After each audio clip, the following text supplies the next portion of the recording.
And number two, that I would convert to Islam. I have a chance to marry 4 wives. I'll tell you the main advantages for being in Malaysia. People who are thinking about retiring to Malaysia, I would highly recommend it. My name is Kieran. And where are you from? I'm an accidental American. I was born in the U.S. and I was raised there, and I left there. Oh, when did you leave? I left in November of 1984. Oh, it was before I was born. Well, after I was born. Okay, tell me about why did you leave? I was studying at Indiana University, and I met a woman named Habiba, and we talked to each other and got to know each other very well, and then we decided to get married. And when we talked about marriage, there were 2 conditions. Number one, that we would live in Malaysia, and number two, that I would convert to Islam. Okay. So that I would fit in with the culture. She comes from a very close and large family, and so the people fit in. Okay, so before I continue, are you still together with Habiba? Oh yeah. Oh, wow. Better, more than ever. If I have a chance to marry 4 wives, but I would marry 4 times, but not 4 different wives. I would marry the same wife 4 times. Wow. So, okay, I'm going to get into all this in a second. Have you been back to the U.S. since 1984? We go back occasionally. Our daughter married an American, and we have 2 grandchildren in the U.S. Okay, congratulations. And what's it like being married to Habiba? Why is she so special? She is she has a, where do I start? She comes from a family of successful women, very smart, successful women. She has a PhD in curriculum and instruction, and she's also a yoga teacher.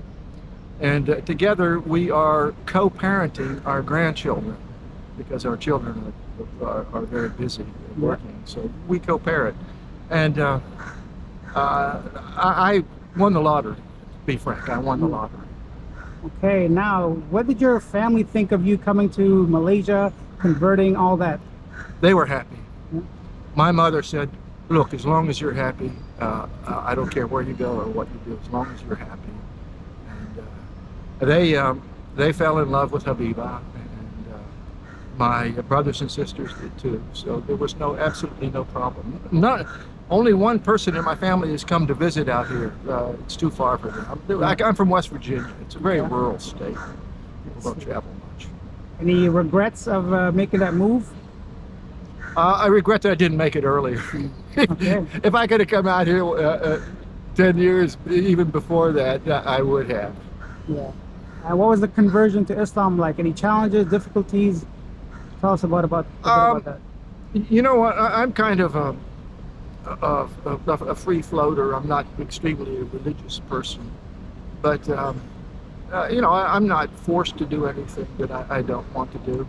And I have to say that one of the peak experiences of my life is my wife asked me to do the Hajj with her, and we went out to Saudi Arabia for 40 days, and you can't imagine what it's like to be in Mecca for 40 days and see the people. Yeah.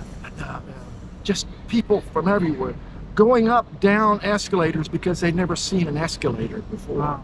You know, it's just people from all over the Islamic world. Salt, really the salt of the earth. Yeah. Wow, okay, that's wonderful, because many people wish to be doing that. You're the lucky one. So Yeah. I guess you're a Haji now, I guess. I'm a Haji. I'm not very familiar, but I know certain things as well. Tell me about life here in Malaysia.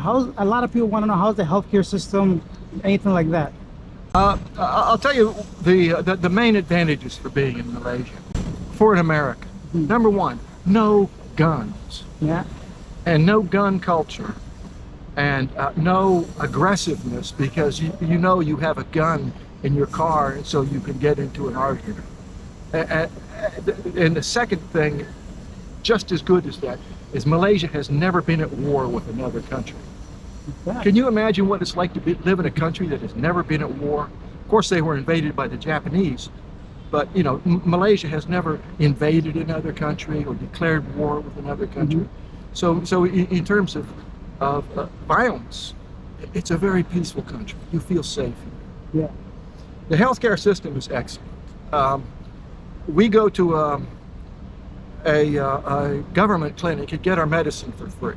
Mhm. And we also have access to, we use it, private clinics. Hospitals are very, very good. Okay. So I would say that that is another great advantage. And as you've seen around you here, Alex, that there's a very prosperous middle class. Yeah. Malaysians are doing very well.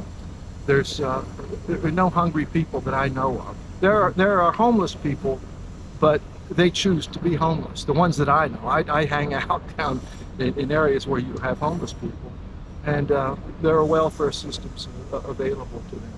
And even if you are homeless, you don't have to survive a winter here, and food is plentiful Hey, and cheap. excellent. A lot of positive things. Any dislikes? Something that could be better for you personally in your daily life, maybe? I'll tell you, there are two things Hmm. that irritate me, and that is number one, sweat. I have a large garden, a tropical garden. I put a lot of work into it, and I'm constantly sweating. And the second thing is mosquitoes. Okay. Where I live in the garden, mosquitoes, oh, they love me. They love me.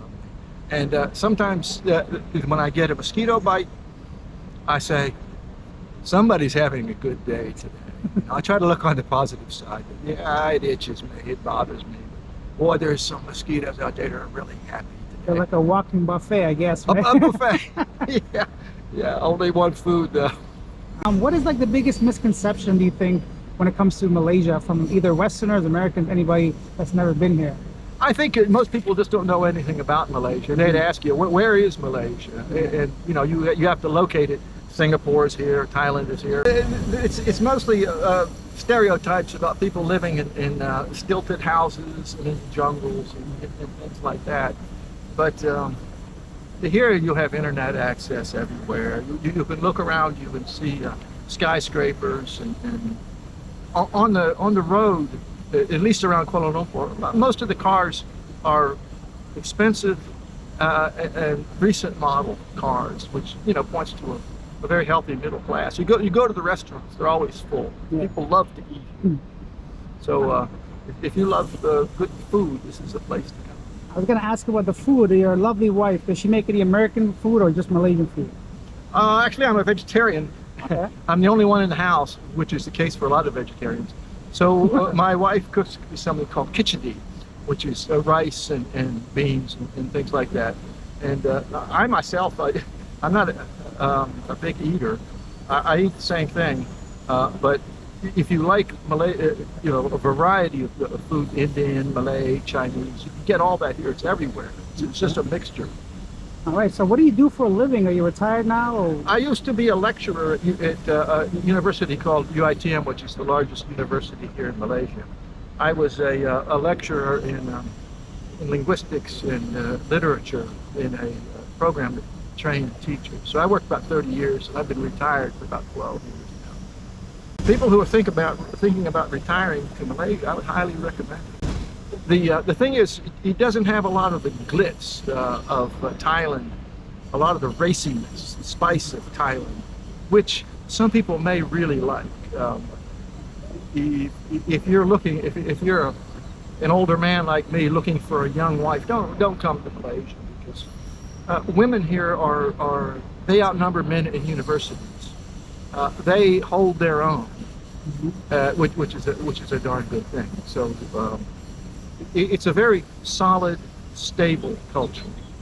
What about cost of living? Like, let's say I want to retire here as a single man. What do you think an average cost of living would be around? Geez, that would depend so much on you and where you want to live. Out where I live, it's a little bit on the outskirts. It's the Shah Alam. It's about 26 kilometers outside of the KL to the southwest. And I would say a double-story terrace house would rent for $1,000 to $2,000 a month, depending on what you want. Of course, you come in the city, it's going to get a lot more expensive. But It's not difficult to get around. We say $2,000 a month. Ringgit. Ringgit, okay. Probably about around $500 a month. You know, once again, everything depends on where you want to live and how you want to live. You can be as expensive as you want, and you can be shoestring, depending on how you live. Very interesting. Okay, what's your favorite place in Malaysia? Have you traveled much around, locally speaking? You know, my because I'm fairly localized.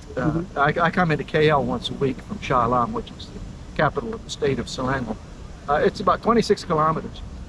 My favorite place is just to come downtown because there's so much to see. The ultra modern shopping complexes, and then you go to Chinatown, Little India, and all of these places have their own personalities. I would say if your tastes are urban, KL is a wonderful place. It's a wonderful place. It's not nearly as expensive as Singapore, and the public transportation is excellent. But for those who love beaches and sun, East Coast during the non-rainy season is paradise. I mean, East Coast is just like you're traveling through a postcard for 100 miles up through some of these areas, white beaches, islands, and things like that. But you know, my beach days are over. Sounds beautiful to me. Anything you miss from back home, the U.S., something that you still miss to this day, maybe? I'll tell you that I miss the change of seasons. There's something about the spring in the northern hemisphere when the sky gets crystal blue, and the vegetation is fresh and almost golden. I miss the springtime, and I miss the autumn, the smell of leaves and some of those things. You don't pay attention much to the smells around you, but I know that in the U.S.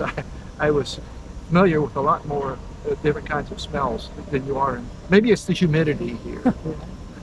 Okay. Like that. And lastly, any advice for someone that's considering Malaysia? Maybe what would you tell them if they never visited here? I would say just be open, keep your eyes open, because a lot of the really memorable and worthwhile things are unexpected. I mean, that's true anywhere, but when you come to Malaysia, just come with few expectations and wide open eyes. Thank you so much for your time. I really appreciate it. My pleasure. My pleasure. Thank you. If you enjoyed that video, hit that subscribe button, hit that like button, turn on bell notifications so you get more videos like this, and leave your comments down below. Let me know what you think of Kieran's story, his experiences, and his journey from the US to Malaysia, to converting to Islam, to being happily married. Anything you want to share, if you take your time to write it, I'll take your time to respond. And that's one of my favorite things when I go out there, talk to people. Sometimes it could be from 30 seconds to 1 minute to like this video, 12, 13 minutes. Once I get started talking to people and I feel like they're comfortable and I feel like they want to keep talking and telling me their stories, I have nothing but happiness to hear what they have to say. So I'm glad that he was able to trust me and share that story with me, because these are just random. If you don't know, I don't have anything scripted in mind. These are completely like made up on the spot. Whatever they tell me, I go ahead and ask the next question. So that's it for this video. I'll see you guys in the next one. Bye.